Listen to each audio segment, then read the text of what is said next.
เป็นเสียงที่สองหนึ่งสองสามสี่เป็นเสียงที่สองหนึ่งสองสามสวัสดีนะครับสำหรับพี่น้องชาว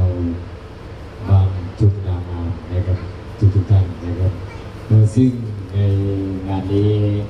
ก็เป็นงานทำบุญครบรอบ100 วันนะครับของนายพรชัยอินทองนะครับหรือว่าเสียเองนะครับซึ่งมีทางด้านเจ๊กำไรนะครับเป็นทางด้านเจ้าภาพพร้อมทั้งบุตรธิดานะครับได้ร่วมกันจัดงานนะครับ100 วันนะครับขึ้นมาในช่วงวันนี้นะครับก็พิธีการนะครับในช่วงเย็นเราก็จะมีทางด้านพระพุทธเจ้านะครับมาสวดมนต์เย็นหรือว่าเจริญพระพุทธมนต์เย็นนะครับที่บัญชาภาของเรานะครับแล้วก็ในวันรุ่งพรุ่งนี้เราก็จะได้ร่วมกันทำบุญใส่บาตรนะครับเพื่อที่จะอุทิศส่วนบุญส่วนกุศลไปให้กับนายพรชัยนะครับปิ่นทองหรือว่าเสเอนะครับในวันพรุ่งนี้ก็จะมีการทำบุญใส่บาตรนะครับเพื่ออุทิศส่วนบุญส่วนกุศลนะครับไปให้ผู้ที่ร่วมรับนะครับคือเสียงเอนะครับก็ฝากเสียงนี้ไปยังพ่อแม่พี่น้องชาวบ้านใกล้เรือนเคียงนะครับทุกท่านนะครับที่ทางคณะเจ้าภาพนะครับได้บอกข่าวเรียนเชิญท่านเอาไว้ให้ท่านเดินทางมาร่วมกันร่วมด้วยช่วยกับคณะเจ้าภาพนะครับทางด้านในโรงครัวก็ดีนะครับหรือว่าเดินทางมาร่วมด้วยช่วยงานนะครับในช่วงเย็นวันนี้นะครับหรือว่าในตอนนี้ว่าพี่น้องยังไม่ได้เข้าสู่ยังไม่สุภาพของเรานะครับตอนนี้ก็เชิญทุกท่านนะครับให้ท่านเดินทางเข้าสู่ยังไม่สุภาพของเราก็ได้แล้วนะครับเพราะว่าในช่วงเย็นวันนี้เราก็จะได้ช่วยกันจัดเตรียมสำหรับกับข้าวหวานนะครับไว้คอยต้อนรับกับบรรดาพี่น้องที่จะเดินทางมาร่วมรับฟังพระคุณเจ้านะครับในช่วงเย็นวันนี้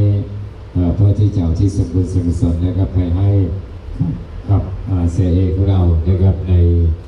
ช่วงงานครบรอบ100 วันนะครับซึ่งในวันพรุ่งนี้ก็จะมีการทำบุญใส่บาตรนะครับตามที่ได้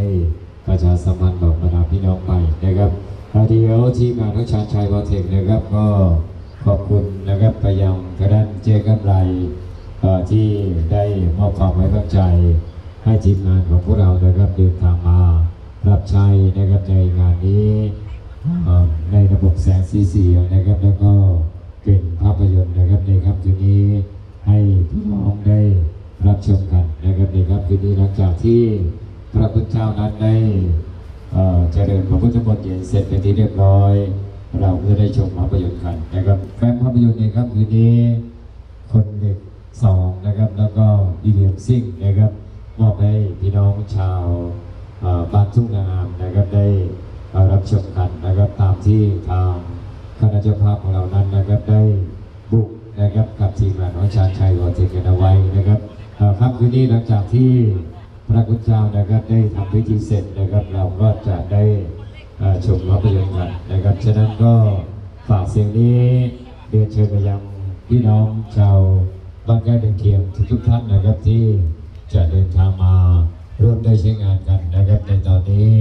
หากว่าท่านเสร็จสิ้นจากภารกิจการงานทางบ้านของท่านเป็นที่เรียบร้อยแล้วนะครับช่วงเย็นวันนี้ช่วงบ่ายวันนี้เรียนเชิญนะครับที่บ้านเจ้าภาพของเรานะครับเพราะว่าเราคงจะต้องมาช่วยกันจัดเตรียมสำหรับกับข้าวไว้พอสมควรนะครับเพราะว่าทางคณะเจ้าภาพนะครับได้บอกกล่าวนะครับเรียนเชิญไปยังบรรดาพี่น้องแถวย่านบ้านใกล้เรือนเคียงนะครับหลายต่อหลายสถานที่ด้วยกันนะครับเพื่อที่จะให้เดินทางมาร่วมเป็นเกียรตินะครับร่วมฟังพระคุณเจ้านะครับในช่วงเย็นวันนี้อย่าลืมนะครับพี่น้องที่เสร็จสิ้นจากภารกิจการงานทางบ้านของท่านนะครับเป็นที่เรียบร้อยช่วงเย็นวันนี้อย่าลืมนะครับเดินทางมาร่วมกันรับฟังพระคุณเจ้าที่บัญชาภาของเรากันนะครับเดี๋ยวเวลามากำหนดการนั้นนะครับเราจะประกาศประชาสัมพันธ์ให้พี่น้องนะครับได้รับทราบนะครับกันอีกช่วงหนึ่งนะครับเดี๋ยวช่วงนี้เราพักเสียงกันไว้ แค่นี้ก่อนนะครับช่วงแรกของรายการนะครับอีกสักพักใหญ่ๆนะครับเราก็จะได้มอบผลงานเพลงนะครับให้พี่น้องได้รับฟังกันอีกสักชุดหนึ่งนะครับเดี๋ยวช่วงนี้เราพักเสียงกันแป๊บหนึ่งนะครับ